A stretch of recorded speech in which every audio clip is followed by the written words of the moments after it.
नमस्कार। मैं वीके शास्त्री अपने चैनल के माध्यम से आप सभी दर्शकों का बहुत बहुत स्वागत करता हूं। 28 दिसंबर 2023 को एक बहुत ही अद्भुत और विलक्षण ज्योतिषी घटना घटित होने जा रही है। 28 दिसंबर को ग्रहों के सेनापति मंगल अपनी स्वराशि वृश्चिक राशि को छोड़कर देवगुरु बृहस्पति की राशि धनु राशि में गोचर करेंगे और 5 फरवरी तक धनु राशि में ही मंगल का गोचर रहेगा। वर्तमान में धनु राशि में ग्रहों के राजा सूर्य भी गोचर कर रहे हैं और धनु राशि में सूर्य मंगल की युति बनेगी 14 जनवरी तक। धनु राशि अग्नि तत्व की राशि है। सूर्य और मंगल भी अग्नि तत्व ग्रह हैं। तात्विक समानता के कारण धनु राशि में मंगल और भी अधिक बलवान होंगे। साथ ही साथ गुरु मंगल का परिवर्तन योग भी बनेगा। गुरु का गोचर मंगल की राशि मेष राशि में और मंगल का गोचर गुरु की राशि धनु राशि में होगा। ये एक ऐसा कॉम्बिनेशन बन रहा है जिसमें ऐसा लग रहा है जैसे कि राजा, सेनापति और महामंत्री तीनों ही कोई बड़ी मंत्रणा कर रहे हैं। और ये स्थिति सभी राशि के जातकों के लिए बहुत ही अच्छी है जब तीनों ही ग्रह शुभ स्थिति में गोचर करते हुए आपके जीवन में नई ऊर्जा, नूतन परिवर्तन और हर तरह का लाभ देने की स्थिति में होंगे। इस गोचर की सबसे अच्छी बात यह होगी कि मंगल से शनि की दृष्टि हट जाएगी। मंगल अपना शुभ फल देने में सक्षम होंगे। इसके अलावा मंगल की चौथी दृष्टि राहु पर पड़ेगी। राहु गुरु की राशि में है तो राहु भी शुभ फल प्रदान करेंगे। इसका सीधा प्रभाव ये पड़ेगा कि राहु जन्य जो परेशानियां हैं उनका भी अंत होगा। तो मंगल के इस राशि परिवर्तन का तुला राशि के जातकों के जीवन पर क्या प्रभाव पड़ेगा, इसी का विश्लेषण करेंगे इस वीडियो में। ये विश्लेषण आपकी चंद्र राशि के आधार पर किया जा रहा है और वीडियो के अंत में मैं आपको मंगल के उपाय भी बताऊंगा। तो ये है तुला राशि के जातकों की कुंडली। मंगल का गोचर 28 दिसंबर को आपकी कुंडली के पराक्रम के भाव में होगा। यहाँ पर मंगल 7वें भाव के स्वामी होकर के और धन के भाव के स्वामी होकर के पराक्रम के भाव में गोचर करेंगे और मंगल की दृष्टि 6ठे भाव पर, 9वें भाव पर और 10वें भाव पर पड़ेगी। मंगल की ये स्थिति तुला राशि के जातकों के लिए 28 दिसंबर से 5 फरवरी तक बहुत ही शुभ फल देने वाली होगी, क्योंकि मंगल 3रे भाव, 6ठे भाव और 11वें भाव में बहुत अच्छा फल प्रदान करते हैं। लेकिन इसके पहले का जो गोचर था मंगल का 16 नवंबर से 28 दिसंबर तक मंगल अपनी ही राशि में गोचर कर रहे थे, वृश्चिक राशि में। और यहाँ पर मंगल जब अपनी राशि में गोचर करते हैं तो बहुत अच्छा फल प्रदान करते हैं। लेकिन हुआ ये कि मंगल पर शनि की 10वीं दृष्टि पड़ी और राहु की 9वीं दृष्टि पड़ी। मंगल पर राहु की दृष्टि पड़ने से, शनि की दृष्टि पड़ने से दो पाप ग्रहों का प्रभाव जब मंगल पर पड़ा तो मंगल बहुत अधिक पीड़ित हुए। मंगल के पीड़ित होने के कारण आपके जीवन में तमाम समस्याएं आई। सबसे बड़ी समस्या तो धन को लेकर के आई, क्योंकि धन के भाव में मंगल गोचर कर रहे थे। लेकिन हुआ ये कि आपका कोई पैसा जो आपको मिलना था वो नहीं मिल पाया होगा।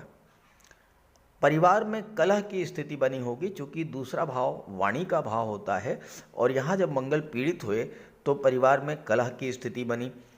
मंगल की दृष्टि 8वें भाव पर पड़ी। 8वां भाव पैतृक संपत्ति को दर्शाता है। यहाँ पर मंगल जब पीड़ित होकर के मंगल की दृष्टि पड़ी तो पैतृक संपत्ति को लेकर किसी तरह का कोई विवाद पैदा हुआ होगा। साथ ही साथ 8वां भाव जो है ये आकस्मिक घटनाओं का, दुर्घटनाओं का और रोगों का घर होता है, कष्टों का, पीड़ाओं का, दुखों का घर होता है, परेशानियों का घर होता है। तो मंगल की दृष्टि 8वें पर पड़ने से तरह तरह की समस्याएं आपके जीवन में आई होंगी। खास करके हो सकता है कि कोई ब्लड संबंधी रोग आपको परेशान किया हो, हाई ब्लड प्रेशर है, पाइल्स की प्रॉब्लम है, वायरल इन्फेक्शन है, इससे आप पीड़ित हुए होंगे। साथ ही साथ मंगल की दृष्टि अष्टम भाव पर पड़ने के कारण जो लोग मेडिकल और सर्जरी से जुड़े थे, जो लोग गेम्स से या स्पोर्ट्स से जुड़े थे, जो लोग टेक्निकल फील्ड से जुड़े थे, इंजीनियरिंग के क्षेत्र से जुड़े हुए थे, उन जातकों के जीवन में कार्य क्षेत्र में तरह तरह की समस्याएं आई होंगी। क्योंकि मंगल की दृष्टि, चौथी दृष्टि जो है वो पंचम भाव पर पड़ी, तो छात्रों के लिए भी ये समय अच्छा नहीं बीता होगा, सफलता नहीं मिली होगी, और साथ ही साथ गर्भवती माताओं को भी समस्याएं आई होंगी। मंगल जब पीड़ित अवस्था में नवम भाव पर दृष्टि मंगल की पड़ी, भाग्य के भाव पर दृष्टि पड़ी, तो भाग्य ने भी साथ नहीं दिया होगा।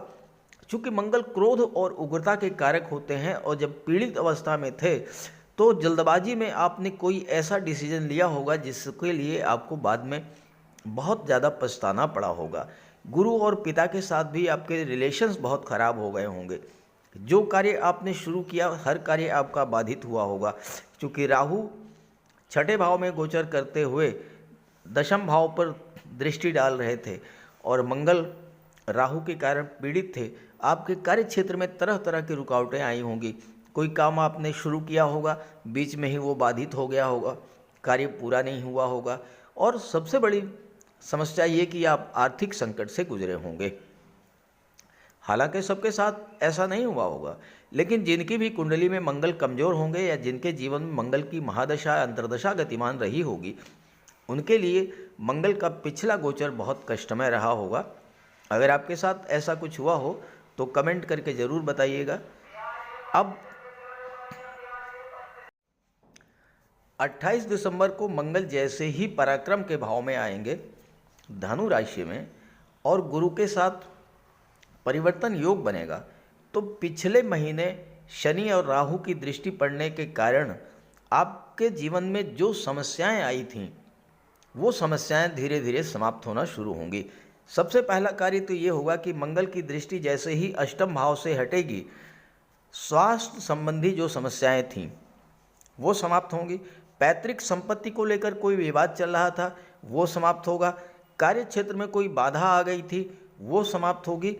और मंगल चूंकि पराक्रम भाव में बहुत अच्छा रिजल्ट देते हैं, पराक्रम भाव मंगल का अपना भाव है, यहाँ पर मंगल को कारकत्व प्राप्त है, तो आपके पराक्रम पुरुषार्थ में वृद्धि करेंगे। आपके अंदर इतनी एनर्जी होगी कि अष्टम दृष्टि दशम भाव पर पड़ेगी जब मंगल की, और दशम भाव में मंगल दिग्बली होते हैं, तो कार्य क्षेत्र में जो समस्याएं अभी तक आ रही थीं वो समस्याएं समाप्त होंगी। आप अपनी विल पावर के बल पर, अपनी आत्मबल के, आत्मविश्वास के बल पर अपने कार्य क्षेत्र की समस्याओं को दूर करेंगे और अपने कार्यों को पूरा करेंगे। चूंकि मंगल की दृष्टि भाग्य के भाव पर पड़ेगी और गुरु की राशि में मंगल गोचर कर रहे हैं, गुरु भाग्य के कारक होते हैं। इस समय भाग्य का साथ आपको मिलना शुरू हो जाएगा, और भाग्य का साथ मिलने से आपके जो कार्य अधूरे रह गए थे वो कार्य पूरे होंगे। सबसे बड़ी बात ये होगी कि पिता और गुरु के साथ आपके जो रिलेशंस खराब हो गए थे उन संबंधों में सुधार होगा। अब आपको अपने पिता और गुरु का आशीर्वाद भी प्राप्त होगा और उनकी राय से, उनके मार्गदर्शन में आप आगे बढ़ेंगे। मंगल की दृष्टि छठे भाव पर पड़ना और यहाँ पर राहु का गोचर करना, राहु छठे भाव में एक्सीलेंट रिजल्ट देते हैं, मंगल तीसरे भाव में, छठे भाव में बहुत अच्छा रिजल्ट देते हैं।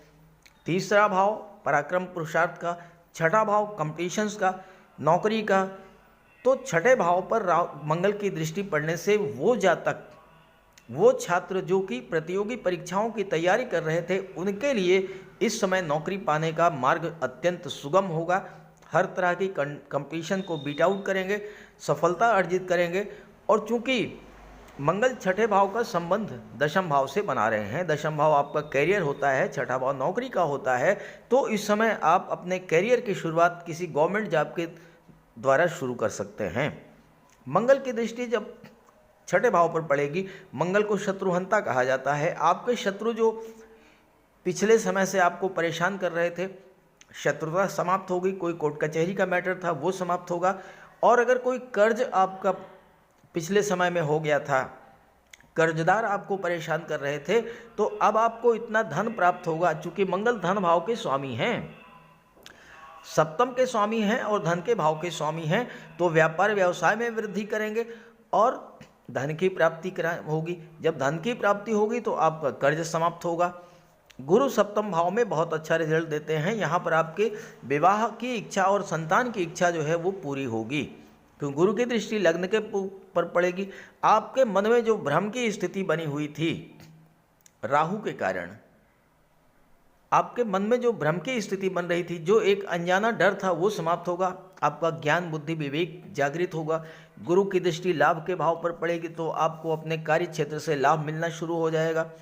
आय के रास्ते जो बंद हो गए थे वो फिर से खुलेंगे, नए नए स्रोत बनेंगे। आपका फ्रेंड सर्किल आपकी हेल्प करेगा, उनके सहयोग से आपको धन की प्राप्ति होगी। परिवार के बीच जो तनाव की स्थितियां थी वो भी समाप्त होंगी। परिवार के लोग आपके व्यापार व्यवसाय में आपकी हेल्प करेंगे और सबसे बड़ी बात, आपके विवाह का योग बनेगा। कुल मिलाकर के तुला राशि के जातकों के लिए मंगल का ये गोचर बहुत शुभ फल देने वाला होगा, लेकिन कुछ बातों का आपको ध्यान रखना पड़ेगा। देखिए, शुरू के जब 4-5 दिन हैं, यानी 28 से और 2 जनवरी तक मंगल का गोचर बुध के साथ होगा और वो बुध बकरी हैं, तो इस समय आपको विशेष सावधान रहना होगा, खास करके स्वास्थ्य को लेकर के। और साथ ही साथ जो अंतिम 5 दिन हैं, यानी 1 फरवरी से 5 फरवरी, उस समय क्या होगा कि मंगल का अंश बल और राहु का अंश बल लगभग बराबर होगा। ऐसे में आपको वाणी पर संयम रखना है, जल्दबाजी में कोई एक्शन नहीं लेना है, स्वास्थ्य का ध्यान रखना है, बिला वजह के लड़ाई झगड़ों से बच करके रहना है, वाहन चलाते समय विशेष सावधानी बरतनी है, और अगर आपका कोई ऑपरेशन होने वाला है तो टाल दीजिएगा 5 फरवरी के बाद।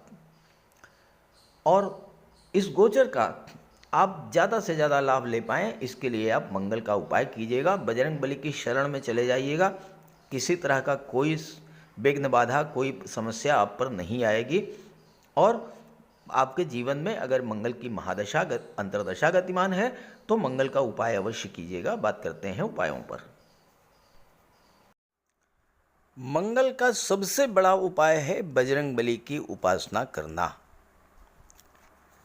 आप बजरंग बली की उपासना कीजिए, बजरंग बली के मंदिर में जाइए, उनके चरणों का सिंदूर अपने मस्तक पर धारण कीजिए, साथ ही साथ हनुमान चालीसा का पाठ कीजिए, बजरंग बाण का पाठ कीजिए। मंगलवार के दिन अगर आप व्रत रख सकें तो मंगलवार का व्रत रखिए। साथ ही साथ हनुमान जी को चोला चढ़ाइए।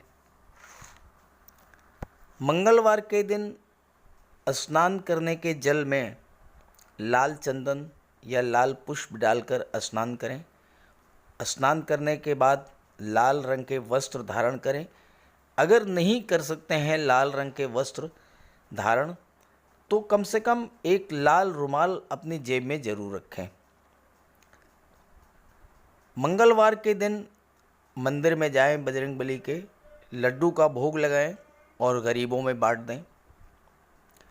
घर की दक्षिण पश्चिम दीवार पर उड़ते हुए हनुमान जी का चित्र लगाएं। साथ ही साथ गरीबों में लाल वस्त्र, मसूर, गुड़, लाल चंदन, मिठाई, लड्डू, बताशे, रेवड़ी, ये सब बांटिए। मस्तक पर लाल चंदन का टीका लगाएं या हनुमान जी के चरणों का सिंदूर लगाएं। मंगलवार के दिन बंदरों को गुड़ और चना खिलाएं। बहते हुए जल में लाल पुष्प, तिल या गुड़ प्रवाहित करें और जेब में एक तांबे का सिक्का रखें। साथ ही साथ अगर आप मंगल के ये उपाय कर लेते हैं तो राहु भी नियंत्रित हो जाएंगे और शनि भी नियंत्रित हो जाएंगे, क्योंकि बजरंग बली की उपासना करने से राहु, मंगल और शनिदेव तीनों का ही उपाय हो जाता है। इसके अलावा एक चांदी की छोटी सी ठोस गोली चाहे आप जेब में रखें या चेन में पहन लें या ब्रेसलेट में लगा लें। अपने बैग में मोरपंख रखें और घर में भी मोरपंख लगा लें। मेन डोर पर, कार्यस्थल पर भी मोरपंख रखें, तो इससे राहु आपको परेशान नहीं कर पाएंगे। तो ये सब उपाय बहुत आसान हैं। सुंदरकांड का पाठ कीजिए, बजरंग बाण का पाठ कीजिए, हनुमान चालीसा का पाठ कीजिए। ऐसा कोई उपाय नहीं है जो आप नहीं कर सकते, और आप इन उपायों को कीजिए, फिर देखिए आपको कितना बड़ा लाभ मिलता है। नमस्कार।